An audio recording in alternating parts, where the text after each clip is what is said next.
Bonjour à tous, c'est Karim. Aujourd'hui, on va décortiquer ensemble les fondations d'une légende absolue.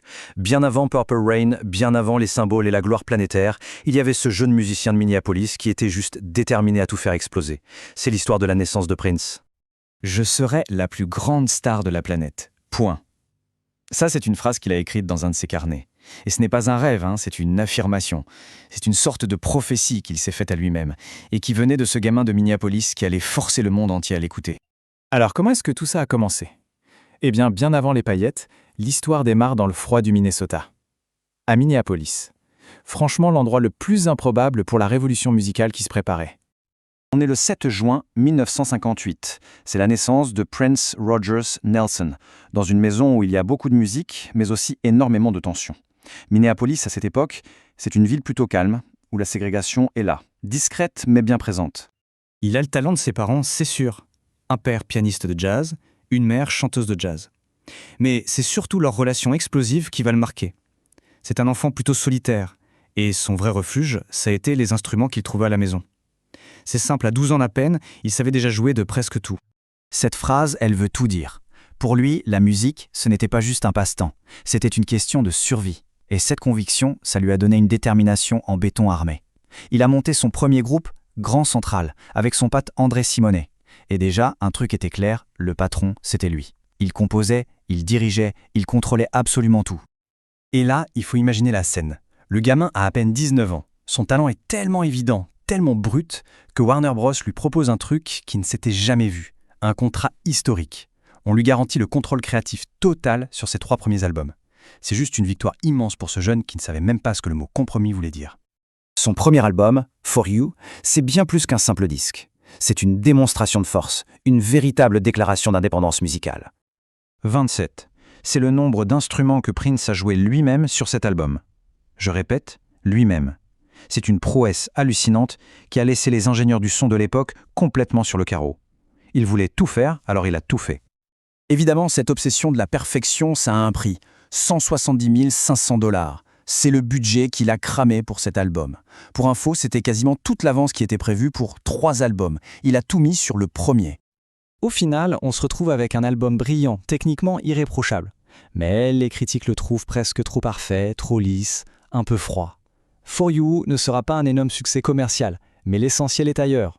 Il a prouvé au monde entier qu'il pouvait tout faire, tout seul. Maintenant, il allait falloir montrer qui il était vraiment. Après la démonstration technique, place à la stratégie. Pour son deuxième album, Prince a une sorte de révélation. La liberté artistique, la vraie, ça s'achète.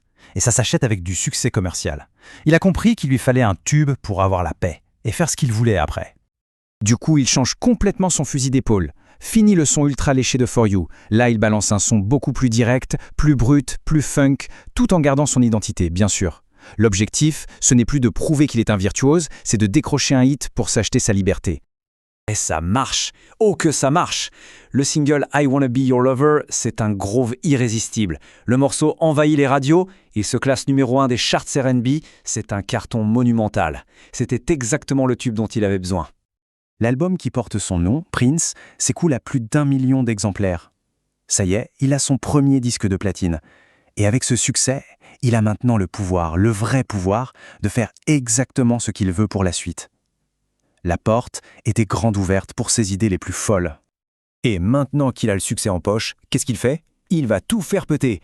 Il prend un virage à 180 degrés, il s'enferme dans son studio à la maison et il va accoucher d'un chef-d'œuvre brut, minimaliste et totalement scandaleux. Le disque est enregistré sur un simple magnéto 16 pistes et c'est un mélange fou de funk, de new wave et de punk rock. Le son est hyper sec, presque robotique, très viscéral. C'est une rupture totale avec le funk un peu propre de l'époque. Personne n'avait jamais entendu un truc pareil. Et alors les paroles, c'est une bombe atomique. On y parle d'érotisme, sans aucun filtre, d'ambiguïté sexuelle. Et il va même jusqu'à évoquer l'inceste sur le titre Sister. L'Amérique puritaine est en état de choc. C'est le scandale. Mais pendant que certains crient au blasphème, les critiques rock, eux, crient au génie. Profitant à fond du scandale de Dirty Mind, son album suivant, Controversy, va affronter directement toutes les rumeurs et toutes les questions qui tournent autour de lui. Il assume tout, il devient l'artiste total. Suis-je noir ou blanc? Suis-je hétéro ou gay? Dans la chanson qui donne son titre à l'album, Prince prend les questions du public et en fait une déclaration d'identité surpuissante. Il ne donne pas de réponse en fait, il renvoie la question à tout le monde. C'est vraiment avec cet album qu'il va graver dans le marbre le genre qu'il a inventé, le Minneapolis Sound. Un mélange incroyable de funk, de rock et de soul, mais où les lignes de synthé sont froides et les boîtes à rythme sont martiales. Fini les cuivres.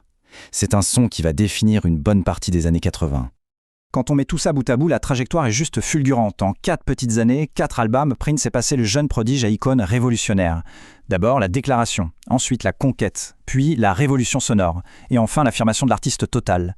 Il a prouvé qu'il était un musicien hors pair, il a connu le succès, il a défini un son unique et il a totalement embrassé la controverse. Les bases étaient posées. Le monde était enfin prêt pour la suite. Merci beaucoup d'avoir exploré avec nous ces premières années qui ont tout changé. Mais attention, l'ascension est très loin d'être terminée. Surtout, abonnez-vous pour ne rien manquer de la suite de l'histoire, parce que le règne de Prince ne fait que commencer.